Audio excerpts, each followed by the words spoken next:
अवनी की परफॉर्मेंस ज़्यादा कुछ खास नहीं थी। वो बस एक मीडियम वॉरियर लग रही थी।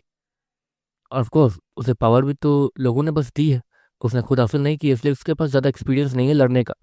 और ना ही आज तक उसने किसी से भी लड़ाई की होगी। हाँ, लेकिन वो जैसा भी कर रही थी, बिना किसी ट्रेनिंग, बिना किसी इक्विपमेंट और बिना किसी चीज़ के, वो बेस्ट ही था। श्योर है। वो अपनी जगह पर बैठ के काफ़ी देर तक उन दोनों को लड़ते हुए देखते रहता। और वनिनी के ग्रुप के चारों लड़के वो भी अवनी को लगातार देखे जा रहे थे।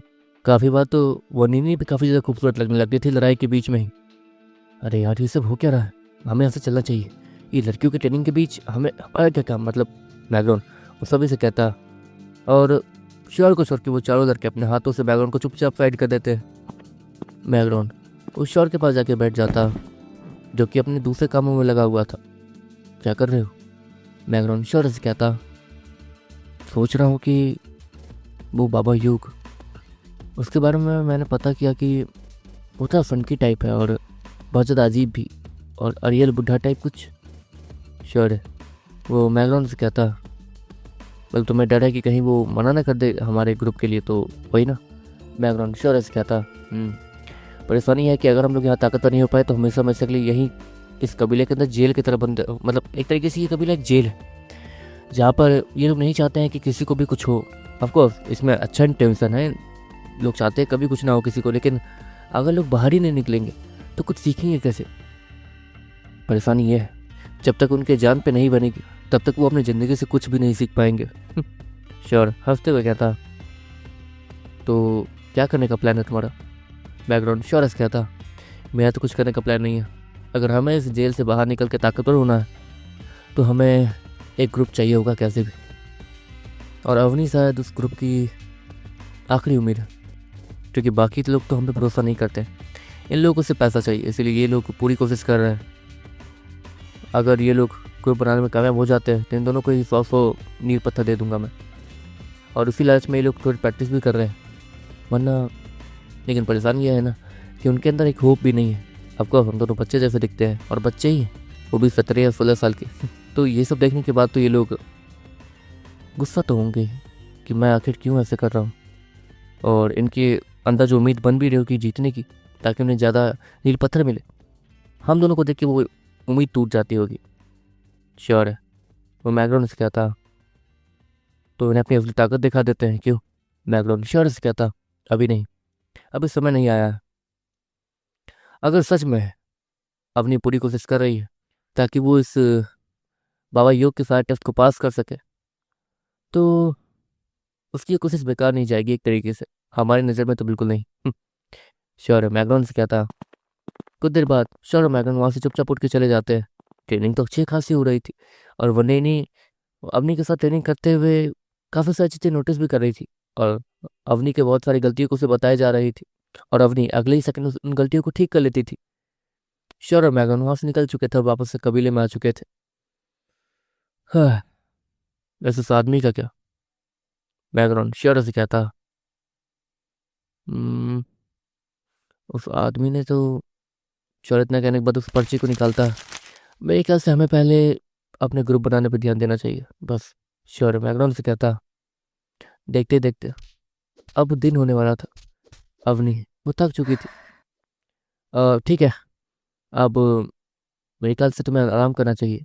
श्योर अवनी से कहता। वो नीनी भी थक के वहीं बैठी हुई थी। हाँ, इसकी ट्रेनिंग अच्छी हुई है, वो नीनी स्माइल के साथ कहती है।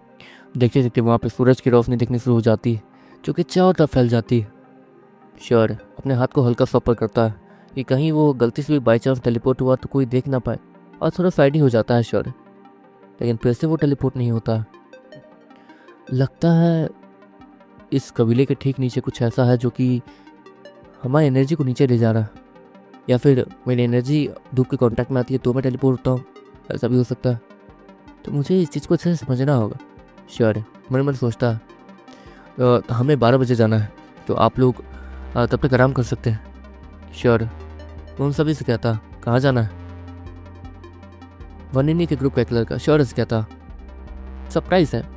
श्योर नॉर्मली कहता। अच्छा, तो फिर से मैं सरप्राइज मिलने वाले हैं? बढ़िया है। ठीक है वनिनी, तुम थक गई हो क्या? मैं तुम्हें उठा के ले चलूँ? वनिनी के ग्रुप का एक लड़का उसके पास जाते हुए कहता, हो अब तुम्हें खूबसूरत लग रही हो। इतना कहते हुए वनिनी उसे एक मुक्का मारती। आपको वनिनी पसीने में लटपट थी और अवनी भी, इसलिए वो लोग थोड़े ज़्यादा हाईलाइट और प्यारे लग रहे थे। वनिनी खड़ी हो जाती है और अवनी को भी खड़ा करती है। अगर तुम चाहो तो हर दिन मेरे साथ ट्रेनिंग के लिए आ सकती हो, वनिनी अवनी से कहती है और अवनी अपने सर को हल्का सा झुका के उन्हें थैंक यू बोलती है वनिनी को। देखते देखते वनिनी और उसका ग्रुप वहाँ से चले जाते हैं और देखते देखते चैतन्य की आँख खुलती है। हाँ, ये हमारे घर का छत उड़ गया क्या? धूप सीधे मुंह पे आ रही है। चैतन्य इतना कहते हुए अपनी आंखों को अच्छे से खोलता और ऊपर देखता है, जहाँ पर उसे 3 परछाइयाँ दिखती हैं, श्योर, मैग्रॉन और अवनी की। और वो इस वक्त ग्राउंड में लेटा हुआ था। वो तुरंत ही खड़ा होता है, ये क्या, मैं यहाँ कैसे आ गया? चोर, चोर! चैतन्य खड़ा होते हुए कहता है, मैं तुम्हें यहाँ पे उठा के लाया हूँ। तुम्हारे सामने धमाका भी हुआ था लेकिन फिर भी तुम्हें कोई फर्क ही नहीं पड़ा। बहुत बढ़िया। वैसे आ, तुम क्या खा के सोते हो? श्योर है, वो चैतन्य से कहता, इसकी नींद ऐसी ही है हमेशा से। चैतन्य वो अम्नी की बात सुन के हंसने लगता और अपने सर को कुछ जाने लगता। चलो, तुम अपनी बहन के साथ थोड़ी बहुत ट्रेनिंग, नहीं, एक काम करो अम्नी, तुम आराम कर लो क्योंकि जहाँ तक है तुमने बहुत ज़्यादा ट्रेनिंग कर ली है और 12 बजे हमें जाना है। श्योर, अवनी से कहता, मैं तुमसे एक सवाल पूछना चाहती हूँ, तुम इतने सीरियस क्यों हो? अवनी श्योर से कहती है, आपको शिकारी ग्रुप बनाने के लिए 3 या 4 ऐसे लोगों की जरूरत है जिनके पास नीरो कोड हो और वो ताकतवर हो। हाँ, अवनी का समझ आता है, चैतन्य का भी समझ आता है, वो लोग कोशिश भी कर सकते हैं, लेकिन श्योर और बैकग्राउंड, अब जो भी होगा आगे देखा जाएगा। तो प्लीज़ अभी इन चीज़ों पे हमें डिस्कशन नहीं करना चाहिए। पहले आगे क्या करना है वो देखते हैं। तो पहले हमारा पहला काम है, अवनी तुम आराम करोगी, साढ़े 11 बजे तक तुम्हें कैसे भी जागना है, अपने नींद को पूरा करना है ताकि तुम 12 बजे के उस टेस्ट में अच्छा परफॉर्म कर सको। और चैतन्य जी आपका तो, आप तब तक अपने बॉडी को खोलिए और यहाँ पर अपने बॉडी को स्ट्रेचिंग वगैरह करके जो भी कर सकते हैं करिए ताकि आप थोड़े बहुत ठीक भी लगे उस टेस्ट को देते समय, क्योंकि वहाँ बहुत सारी लड़कियाँ भी होती है, सुना है मैंने। श्योर, वो चैतन्य से कहता, हैं सच में? वो चैतन्य इतना कहता और मेरी बहन की तब देखता जो कि उसे गुस्से से देख रही थी। नहीं मतलब मुझे लड़कियों से कोई फर्क नहीं पड़ता है, लेकिन लड़कियों के सामने बेइज्जती होना ये भी अच्छा नहीं है। तो ठीक है, मैं पूरी कोशिश करूंगा, लेकिन तुम लोग की वजह से वैसे बेइज्जती होने ही वाली है, नील पत्थर की वजह से पूरी बेइज्जती। हाँ, चैतन्य अजीब सा मुंह बनाते हुए कहता और वहीं पे अपने बॉडी को लेफ्ट राइट करने लगता ताकि वो ऐसा दिखा सके कि वो बहुत ज़्यादा फुर्तीला हो चुका है नींद पूरी करने के बाद। वही नहीं, वो भी श्योर के साथ चलते चलते अपने घर वापस पहुंच जाती है और अपने कमरे में चली जाती है आराम करने के लिए। श्योर और मैग्रोन वनिनी जहाँ रहती थी उसी साइड रहने का फैसला करते हैं। हाँ मैग्रोन, मैं क्या कह रहा था कि हम लोग कुछ खा लें? श्योर है, मैग्रोन से कहता, ऑफकोर्स फिटनेस समय और इतनी चीज़ों को देखने और करने के बाद उसके बाद तो उन दोनों को भूख लगना ही था। वैसे श्योर और मैग्रोन ने भी ट्रेनिंग की थी लेकिन उतनी नहीं। ऑफकोर्स वहाँ पे सभी लोग थे इसलिए वो लोग अपनी ताकत को छिपा के ट्रेनिंग कर रहे थे। ऐसा लग रहा था जैसे कि 2 बच्चे ट्रेनिंग कर रहे हैं और कुछ नहीं। और ये चीज़ें देखने के बाद अवनी का भरोसा तुम लोग पर से और ज़्यादा उठ गया था। श्योर और मैग्रोन देखते ही देखते वही गरीबों वाले रेस्टोरेंट पहुँचते हैं जो कि झोपड़पट्टी थी और कुछ नहीं। देखते ही देखते श्योर और मैग्रोन वहाँ पर कुछ ऑर्डर करता है और देखते देखते वो आ भी जाता है। एक्सक्यूज मी, मतलब बुरा मत मानिएगा, ये काले रंग का क्या है? श्योर एक अजीब सी चीज़ के ऊपर काला रंग को देखता जो कि देखने में अच्छा तो नहीं लग रहा था। ये असल में काले फल का रस है जिससे शरीर में एनर्जी आती है, तुम जैसे बच्चों के लिए काफ़ी ज़्यादा अच्छा है। वो आदमी श्योर से कहता, मतलब ये आपने अपने मन से दिया है? श्योर उसी आदमी से कहता, हाँ हाँ ये मैंने अपने तरफ से ही दिया है। और हाँ, इस इलाके में आओ तो अपने पैसे वगैरह छिपा के आना, समझे? तुम्हारा स्पेस बैग तुम्हारे पॉकेट से साफ साफ झलक रहा है और तुम लकी हो कि यहाँ आए खाने के लिए, वरना किसी दूसरी जगह जाते खाने तो तुम्हारे खाने में नस्ली दवाई मिला के कोई भी तुम्हारे सारे नील पत्थर लूट सकता था। वो आदमी वो श्योर से कहता, आप भी तो लूट सकते हैं, क्या पता ये काली चीज़ जहर या फिर कुछ ऐसा हो। श्योर उसी आदमी से कहता, लेकिन मैग्रॉन और श्योर बता सकते थे कि वो जहर नहीं है। मुझे इन जैसा मत समझो, मुझ में इन जैसी लालच नहीं भरी है। इतना कहने के बाद वो आदमी उन दोनों को ही एक लकड़ी से बना हुआ चम्मच देता जो कि लकड़ी से बना हुआ था। श्योर और मैग्रॉन उन दोनों लकड़ियों के चम्मच से उस खाने को खाते और वो खाना सच में काफ़ी ज़्यादा टेस्टी और अच्छा था। लेकिन श्योर एक और चीज़ नोटिस करता, अजीब बात है, इस दुकान पे सिर्फ हम क्यों हैं, बाकी सभी? श्योर सामने देखते हुए कहता, देखो असल बात यह है कि यहाँ पर सभी आने से डरते हैं। वो आदमी श्योर और मैकडॉन से कहता, डरते हैं मतलब? श्योर उन्हीं अंकल से कहता है, हाँ सबको लगता है कि इस दुकान के अंदर भूत है, क्या पता किसका भूत है। मुझे तो आज तक कुछ पता नहीं चला कि यहाँ भूत है। वो आदमी ऐसे ही श्योर और मैकडॉन को डराते हुए कहता, हम दिखते बच्चे हैं नहीं, हमें डर नहीं लगता। श्योर उसी आदमी से कहता, जानता हूँ, तभी तो इस दुकान में चले आए। वैसे तुम लोग यहाँ के लगते नहीं हो, नए हो यहाँ पर? वो आदमी श्योर और मैकडॉन से कहता, हाँ। श्योर और मैकडॉन दोनों अपने सर को हाँ मिलाते हुए कहते हैं, कौन से फैमिली से हो या फिर कौन से कबीले से? वो आदमी श्योर और मैकडॉन से कहता, लगता है इन्हें लग रहा है कि हम लोग किसी बड़े फैमिली के साथ यहाँ आए, क्योंकि कोई बच्चा ऐसे ही किसी कबीले में नहीं घुस सकता। मैकडॉन श्योर के कानों में कहता, हाँ हाँ मुझे ही पता है। मैं वो सब बता नहीं सकता हूँ। मेरे मम्मी पापा कहते हैं कि किसी के साथ कुछ चीज़ें शेयर ना ही करो तो अच्छा है। इससे तुम जितना हो सके उतना शेप रहोगे तो श्योर है। उस आदमी को ऐसे ही कुछ भी बोलते हुए कहता, ताकि वो कुछ भी सुन के मान जाए। ओ ऐसी बात है। तुम्हारी फैमिली वाले तो तुम्हें काफ़ी अच्छी चीज़ें सिखाते हैं, मानना पड़ेगा। चलो यह है तुम्हारा बिल, तुम लोगों को 1 नील पत्थर देने हैं। वो आदमी श्योर और मैग्रॉन को उनका बिल थमाते हुए कहता, 1 नील पत्थर ज़्यादा थे, लेकिन फिर भी श्योर और मैग्रॉन को 1 नील पत्थर देते हुए देख के वो अभी भी हैरान था। हाँ चलो, तुम्हें तो कम से कम इस खाने की कीमत पता चली। मैं इस खाने में जो चीज़ें मिलाता हूँ वो महंगी आती है, और कोई भी उस चीज़ को समझता नहीं है। सही बोलते कि मैं ठगता हूँ। वो आदमी श्योर और मैग्रॉन से कहता है, वो दोनों स्माइल करते रहते हैं। हाँ ठगे तो वो दोनों जा चुके थे। 1 नील पत्थर में 10 दिन 20 दिन या फिर 1 महीने तक का खाना मिलता है, यहाँ पर ये एक बार का खाना नील पत्थर, वाह क्या बात है। ठीक है, हमें अच्छा लगा यहाँ आकर, वैसे खाना अच्छा था। श्योर इतना कहते हुए वहां से जाने लगता। अच्छा सुनो, कभी भूत देखा है? वो आदमी श्योर से कहता, नहीं तो। श्योर है वो मन मन सोचता है, आपको कोई अपुमो को देख चुका है जो कि भूत ही होते हैं। अच्छा सुनो, मैं वैसे एक तांत्रिक हूँ, मुझे भूत भगाना होता है, और इसलिए सभी मुझसे डरते हैं, क्योंकि सभी को ऐसा लगता है कि मैं भूतों के साथ रहता हूँ। अगर तुम्हें कभी कोई भूत परेशान करे तो मेरे पास आ जाना। वो आदमी श्योर से कहता, हाँ हाँ क्यों नहीं, भूत वगैरह दिखे तो पक्का आपके पास आऊंगा। अब भूत मुझे खा जाएंगे, उससे अच्छा आपके पास आके आपसे मदद मांग लूंगा। श्योर हल्की सी स्माइल के साथ कहता। देखते देखते श्योर और मैग्रॉन वहां से निकल जाते हैं और उसी कबीले में चारों तरफ घूमते रहते हैं। कुछ समय बाद जब श्योर देखता है कि समय हो गया, तो वो अवनी के घर जाता, जहाँ पर अवनी पूरी तरीके से जाग चुकी थी, और उसने कॉम्बैट सूट भी पहन लिया था, जिसमें वो कमाल की और डरावनी लग रही थी, कूल टाइप। दूसरी तरफ चैतन्य भी वो रनिंग करते हुए तेजी से वहां पहुंच जाता है। हाँ मैंने भी ट्रेनिंग कर ली है, चलो दिखाते हैं। वैसे उम्मीद तो बिल्कुल नहीं है, लेकिन अभी तो ट्रेनिंग की ही है तो जोश तो आ ही गया है। चैतन्य वो अपने पंच पे पंच मारते हुए कहता, तो मैं तो तैयार हूँ, ये भी तैयार है, तुम दोनों? अवनी श्योर और मैग्नोस कहती है, हम भी तैयार है। श्योर और मैग्नो एक दूसरे को पकड़ते हुए कहते हैं, मतलब एक दूसरे के कंधे के ऊपर हाथ रखते हुए कहते हैं, तो चलो आज दिखा दे सबको कि हम क्या है। श्योर अपने हाथ को आगे करते हुए कहता है, और चैतन्य और अवनी एक दूसरे को देखने लगते हैं। जोश तो बहुत है तुम्हें, लेकिन देखते हैं। अवनी इतना कहते हुए थोड़े से डिमोटिवेशन के साथ अपना हाथ श्योर के हाथ ऊपर रखते हुए कहती है। चैतन्य और मैग्रॉन भी अपना हाथ ऊपर रखते हैं, जिसके बाद वो लोग हुर्रे करते हैं, और फिर पूरे मोटिवेशन के साथ चलते हुए सीधे उस बाबा योग के अजीब से घर के पास पहुंचते हैं। ये घर है या महल? श्योर सामने देखते हुए क्या था, श्योर को तो ये लग रहा था कि ये यहाँ का महल है, एक तरीके से यहाँ भी कोई होगा जो राज करता होगा इतने दूर में, लेकिन नहीं, ये बाबा योग का घर था। रास्ते पे दरवाजे पे ही बहुत सारे सैनिक थे, जो कि अचानक से सामने आ गए थे।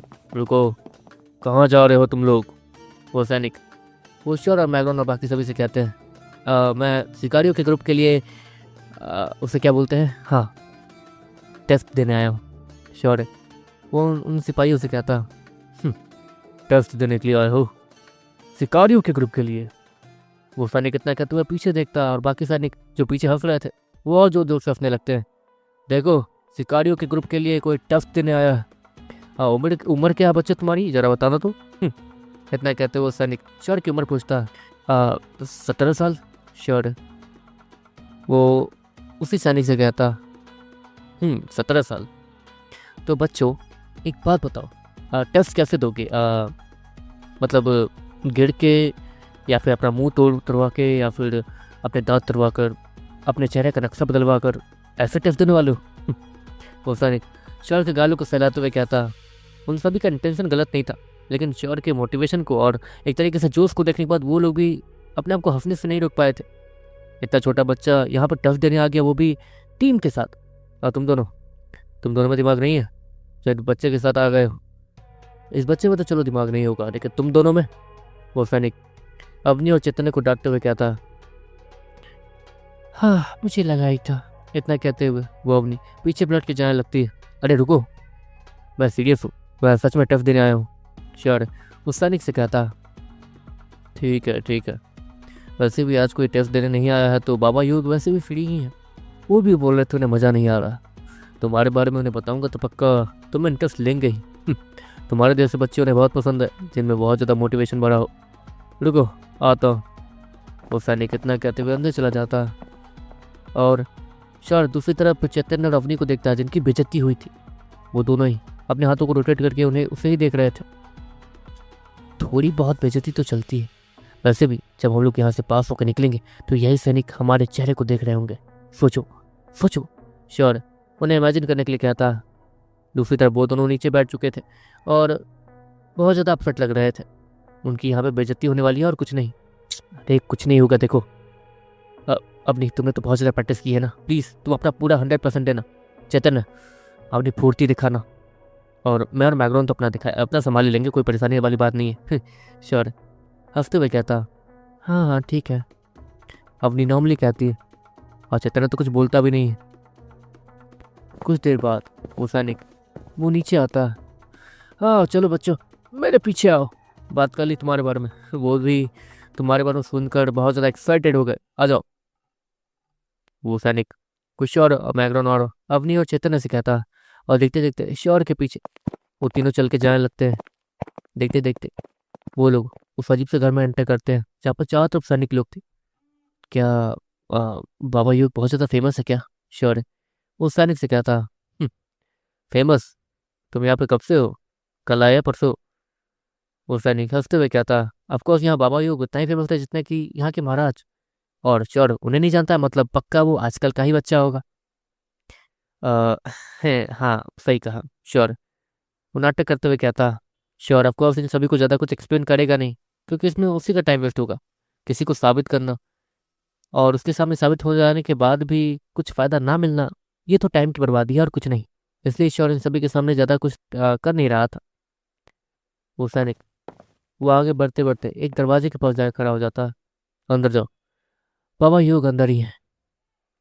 वो सैनिक श्योर के सर को फैलाते हुए कहता। और हाँ, अच्छे से। वो सैनिक हंसते हुए कहता। इससे लग रहा है कि हम यहाँ एंटरटेनमेंट के लिए आए हैं। श्योर मैगडॉन से कहता। लग तो यही रहा, वैसे क्या पता क्या हो। और हाँ सच में रास्ते में कौन से सैनिक ऐसे नहीं थे जिन्होंने हमें देख के हंसा, मतलब जिन्हें हमें देख के हंसी ना आई हो। सभी लोग हमें देख के हंस रहे थे। ये देखो, बेचारी अवनी और बेचारा चेतन दोनों अपने सर को नीचे करके डिमोटिवेट हो चुके हैं, क्योंकि उन्हें भी पता है कि यहाँ पर अब हमारा टफ नहीं, हमारी आह, ठीक है चलो अंदर। मैं इतना कहते हुए सामने का दरवाजा खुलता, और देखते देखते वो दरवाजा वो खुल जाता। सामने अंधेरा था। अंधेरे कमरे में क्या? श्योर मैगडॉनल्ड्स कहता। आगे बढ़ते हैं, वैसे भी कमरा है तो। इतना कहते हुए मैगडॉन जैसे ही कदम आगे बढ़ाता, उसको नीचे की जमीन उठी ही नहीं, वो अचानक से नीचे गिर जाता है चिल्लाते हुए। मैगडॉन को नीचे जाता हुआ देखकर श्योर कुछ नोटिस करता, अपने हाथ को आगे करता है और नीचे ले जाता। एक स्पेस वाली दुनिया, यही ना बात। श्योर इतना कहते हुए उस पर कूद जाता है। ये पागल है क्या बैना, हम नीचे नहीं जाए। इतना कहते ही चेतन ने कुछ नोटिस करता है। अपनी अपने भाई के कॉलर को पकड़ के उसे अपने साथ खींच कर नीचे ले जाती है, और वो दरवाजा बंद हो जाता है। देखते ही देखते वहां पर अंधेरा वो गायब होने लगता है। चार तभी देर रोशनी आनी शुरू हो जाती है। नीचे एक आलीशान सा कमरा था, जो कि काफी ज्यादा बड़ा और हाईटेक लग रहा था। किसी नॉर्मल गरीब वाले कमरों या फिर कबीले वाले कमरों से काफ़ी अलग